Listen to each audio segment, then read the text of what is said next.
Assalamualaikum warahmatullahi wabarakatuh. Alhamdulillahi rabbil alamin wa bi ni'matihi tatimmu shalihat. Asyhadu an la ilaha illallah wahdahu la syarika lah wa asyhadu anna Muhammadan 'abduhu wa rasuluhul karim. Allahumma shalli wa sallim ala nabiyyina wa sayyidina al-Mustafa Muhammadin wa ala alihi wa ashabihi ajma'in. Amma ba'd. Rabbi shrah li sadri wa yassir li amri wa hlul 'uqdatam min lisani yafqahu qawli.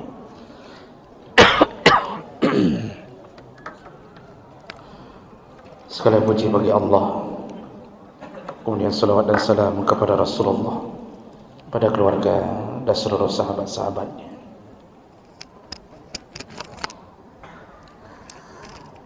Bapak Ibu jemaah salat maghrib dan isya yang Allah muliakan insyaAllah.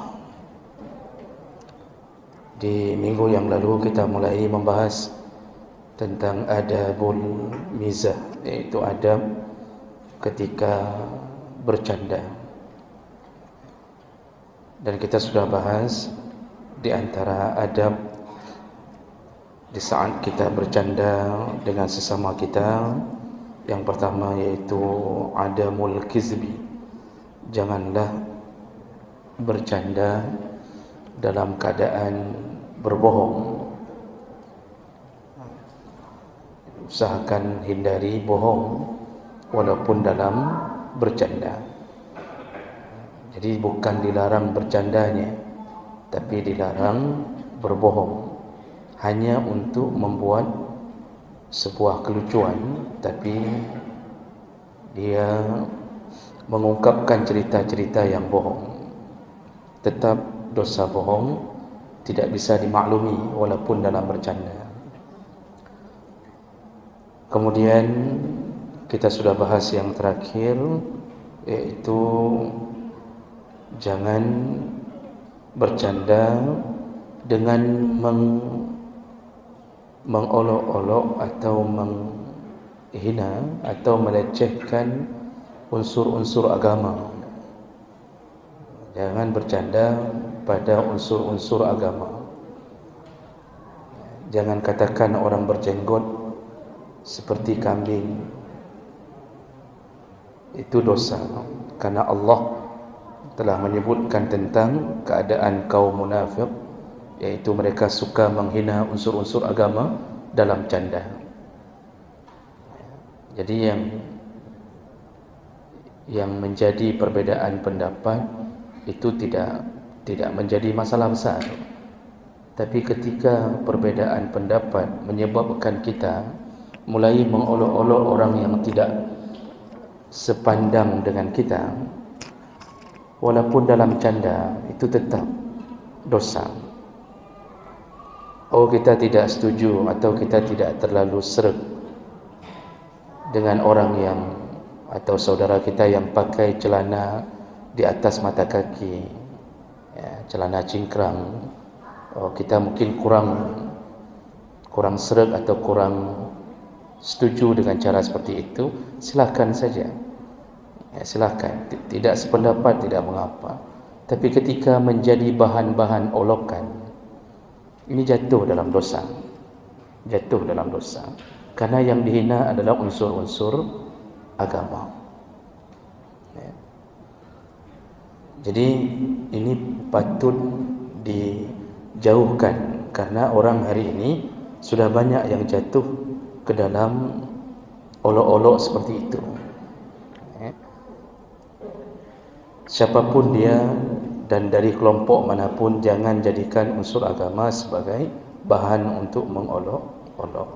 Baik, kita lanjut. Berikutnya juga di antara adab bercanda, yaitu menjauhkan diri dari mengolok-olok kaum tertentu atau suku tertentu atau bahkan bangsa tertentu. Allah Subhanahu wa taala telah menyebutkan kata Allah dalam surah Al-Hujurat ayat 11, ya ayyuhalladzina amanu la yaskhar qaumun min qaumin asa an yakunu khairan minhum wala nisa'un min nisa'in asa an yakunna khairan minhunna. Kata Allah, janganlah satu kaum menghina kaum yang lain atau mengolok-olok, merendahkan, yaskhar, mengejek, merendahkan kaum yang lain. Juga janganlah sekelompok perempuan menghinakan atau melecehkan sekelompok perempuan yang lain. Nah, ini menjadi sandaran awal bahawa ketika kita mulai merendahkan suatu kaum, maka kita sudah mulai tercatat menjadi orang yang melakukan dosa dalam salah satu maksiat yang dilarang Allah. Jadi pada kalimat pertama Allah menyebutkan kaum, tidak menyebutkan laki-laki. Tapi pada kalimat kedua Allah menyebutkan perempuan. Seharusnya kan pasangan perempuan dan laki-laki. Tapi kalimat pertama la yaskhar qaumun. Satu kaum jangan menghina kaum yang lain. Enggak disebutkan laki-laki. Kenapa pada perempuan disebutkan langsung nisa'un? Para ulama menjawab dalam tafsir, karena kecenderungan menghina, melecehkan itu sering terjadi pada perempuan. Sering terjadi pada perempuan. Sedangkan pada laki-laki, biasanya laki-laki baru menghina, melecehkan kalau dia sudah mempertahankan satu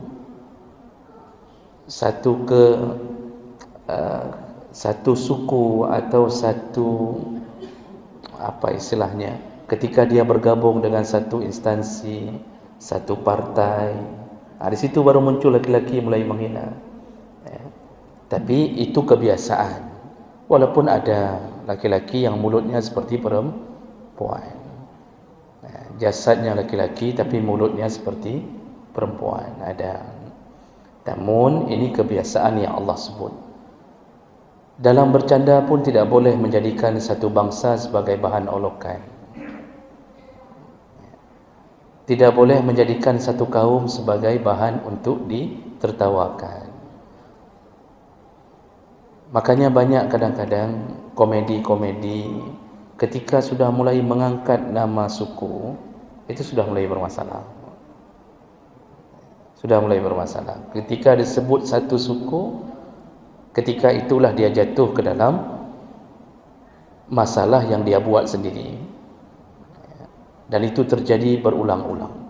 Makanya ketika kita bercanda itu, usahakan jangan menghina profil atau karakter seseorang. Juga jangan menghina karakter suatu bangsa. Kalau kita membuat hinaan itu sebenarnya bukan hinaan, tapi kita ingin menjadikan peringatan. Seperti kita orang Aceh. Lalu ketika kita bicara, kita mengungkit-ungkit nama Aceh, lalu kita rendahkan karena ada keinginan untuk memperbaiki. Misalnya. Contoh, ketika kita menyebutkan orang Aceh hana semayang li. Ini banyak sekali orang Aceh enggak solat lagi hari ini. Misalnya. Atau anak-anak muda Aceh hari ini sibuk dengan futsal, sibuk dengan ini. Kita menyebut satu suku itu, tapi dengan tujuan memperbaiki keadaan itu. Maka di saat itu masih dibolehkan. Yang tidak boleh itu mengolok-olok yang sebenarnya memang tidak ada jalan solusi ketika kita menyebutkan itu. Jadi hanya sekedar menjadi bahan candaan saja. Pernah terjadi dalam suatu di atas satu panggung, saya tidak sebutkan tempatnya. Jadi ada salah satu remaja membaca puisi di atas satu panggung, disaksikan oleh berbagai suku. Kebetulan remaja ini dari satu suku juga. Jadi ketika dia baca, untuk menyamakan ritme, menyamakan ujung kata puisi itu, dia ingin samakan dengan ujung kata. Lalu dia mulai membuat kalimat-kalimat yang menyebutkan satu suku dan beberapa suku bahkan. Ini yang saya teringat karena kejadiannya langsung kita saksikan. Dia menyebutkan, ini contoh, dia menyebutkan dalam puisinya, orang Batak suka menggertak, orang Aceh suka mengoceh. Itu dia sebutkan. Begitu turun panggung, langsung kena tumbuk. Ya, begitu turun panggung, langsung dipukul. Dari kelompok orang-orang yang dihinakan itu. Nah, itu contoh barang. Ya.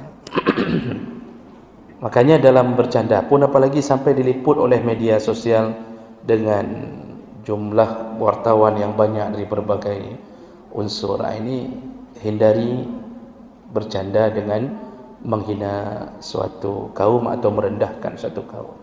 Ya. Baik, berikutnya. Berikutnya yaitu dilarang bercanda untuk mengambil atau menyembunyikan barang orang lain.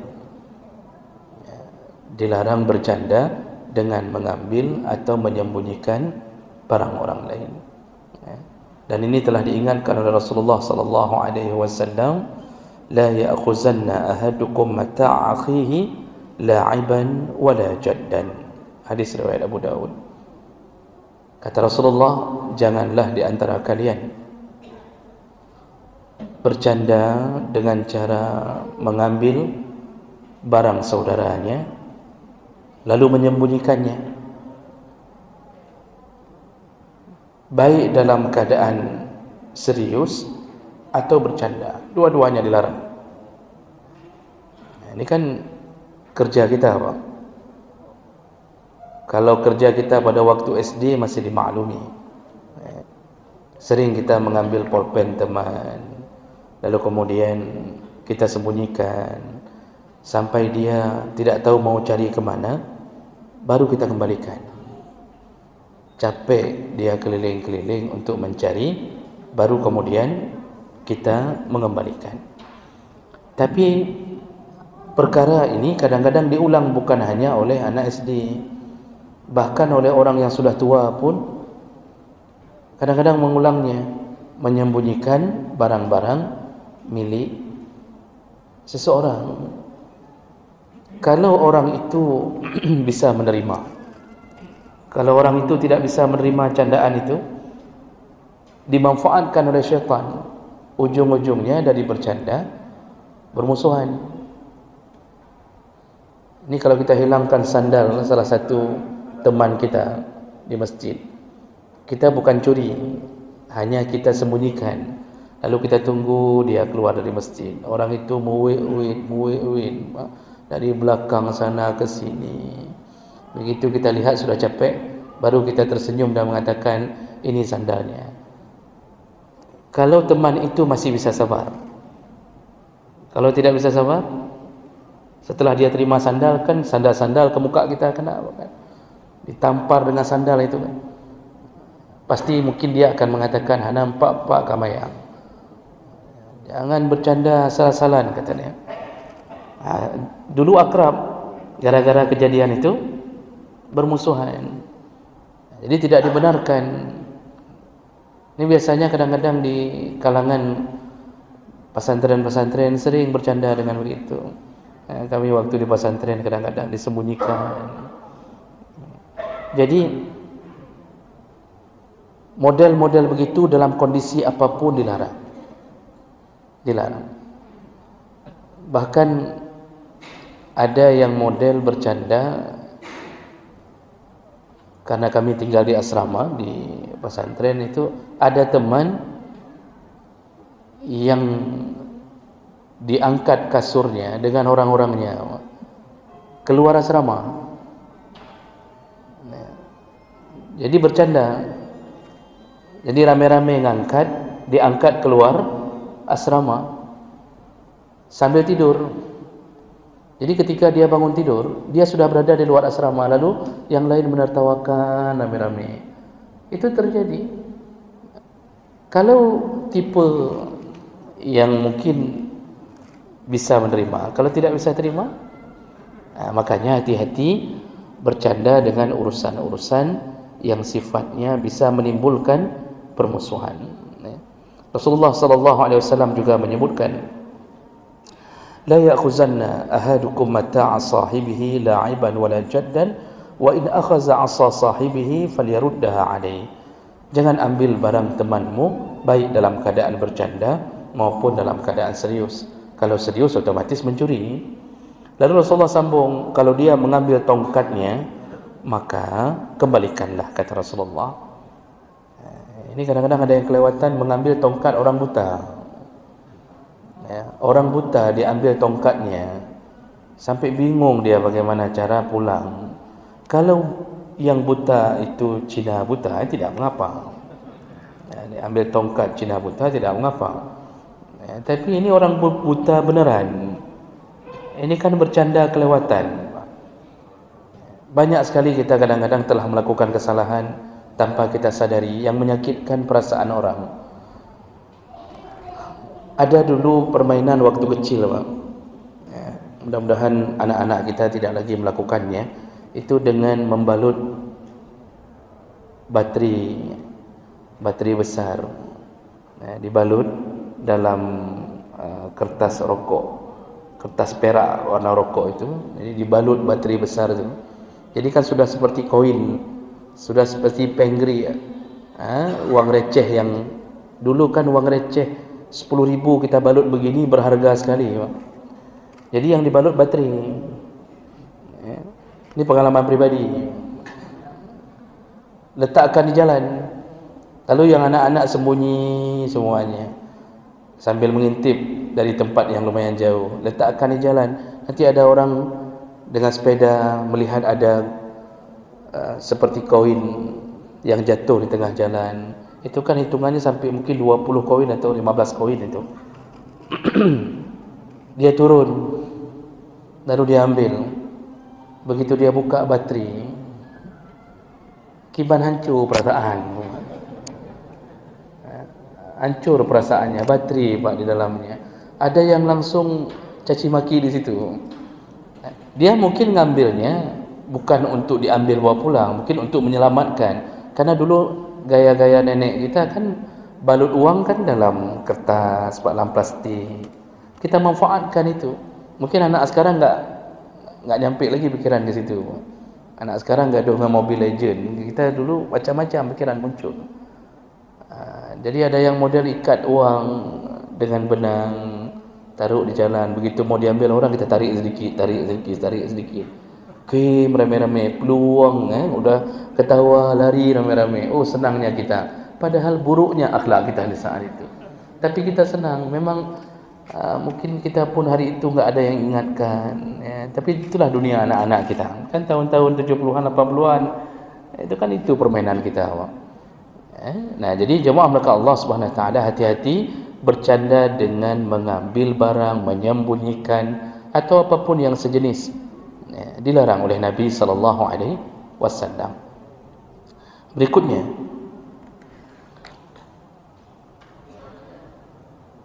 adamu tarwi' al-muslim ala wajhil mizah. Kalau bercanda jangan menakut-nakuti seseorang. Jangan takut-takuti seseorang walaupun bercanda. Rasulullah sallallahu alaihi wasallam menyebutkan dalam hadis riwayat Abu Daud, dalam sahih Abu Daud, la yahillu li muslim ay yurawwi'a musliman. Tidak boleh seorang muslim menakut-nakuti sahabatnya yang muslim, tidak boleh. Jadi melakukan tarwi', melakukan canda dengan menakut-nakuti itu dilarang. Bahasa sekarang prank. Bahasa sekarang ini prank, Pak, di prank. Tahun-tahun yang lalu, sekitar berapa tahun yang lalu itu ada tayangan di televisi yang inti tayangannya adalah menakut-nakuti orang.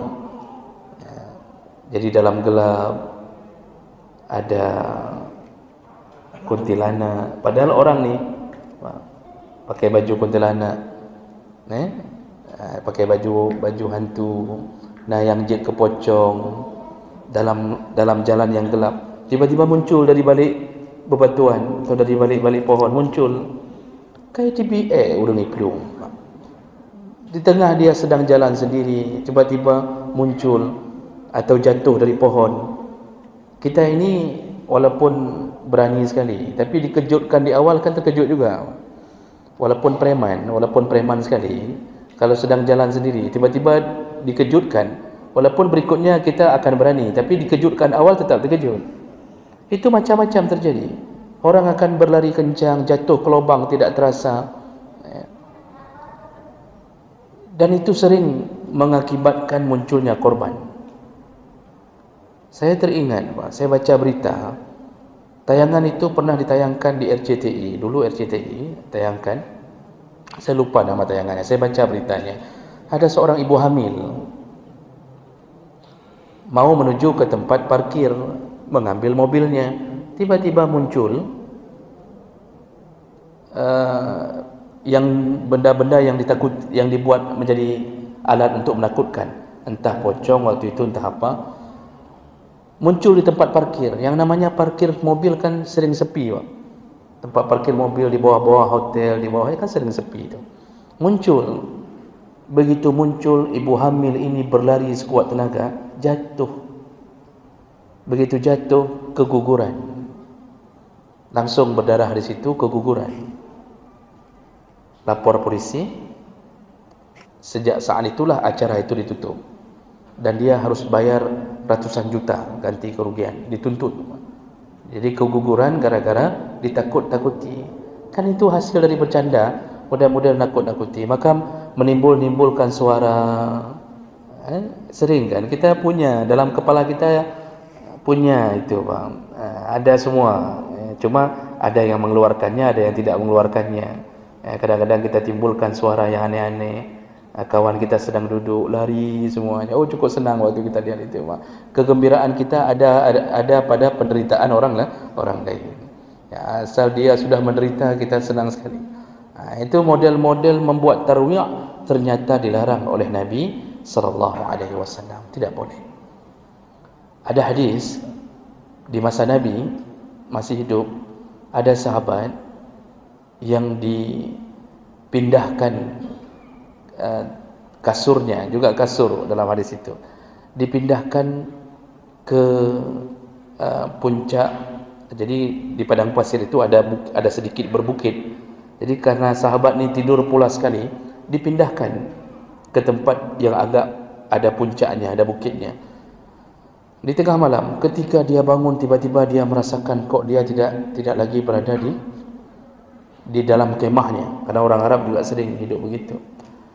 Jatuh dia dari puncak, berguling-guling sambil berlari, rasa takutnya luar biasa. Dilaporkan ke Nabi. Nabi langsung marah dan menegur orang-orang yang bermain dengan cara menakut-nakutkan itu. Jadi macam-macam cara, ada muncul yang baru. Hari ini ada model, kawan kita sedang tidur, lalu kita sama-sama salat jenazah di depannya. Itu sudah saya lihat, itu ada dimunculkan di Facebook. Jadi ada kawan tidur, kita ngajak sama-sama kita salat jenazah. Kita berkeras suara, lalu kita mencoba menahan diri untuk tidak ketawa supaya dia mengira bahwa dia betul-betul sudah meninggal. Orang baru bangun tidur, melihat tiba-tiba ada orang salat jenazah kepadanya dan enggak ketawa-ketawa. Hanai kem-kem. Jadi sudah sepakat back came. Itu saling peluk, nangis. Untuk membuat orang ini betul-betul merasa telah berada di alam barzakh. Masya Allah, dia merasa takut sampai tidak tahu apa yang harus lakukan. Ini kan canda. Sebenarnya kan indah untuk kita nikmati, tapi ternyata pekerjaan ini ternyata tidak dibolehkan oleh Nabi sallallahu alaihi wasallam. Baik. Sebelum kita sambung, itu dulu yang perlu kita ketahui di malam ini. Sebelum kita sambung, kita lihat dulu apakah ada yang ingin ditanyakan atau tidak. Kalau tidak ada, baru kita sambung. Baik para jemaah sekalian,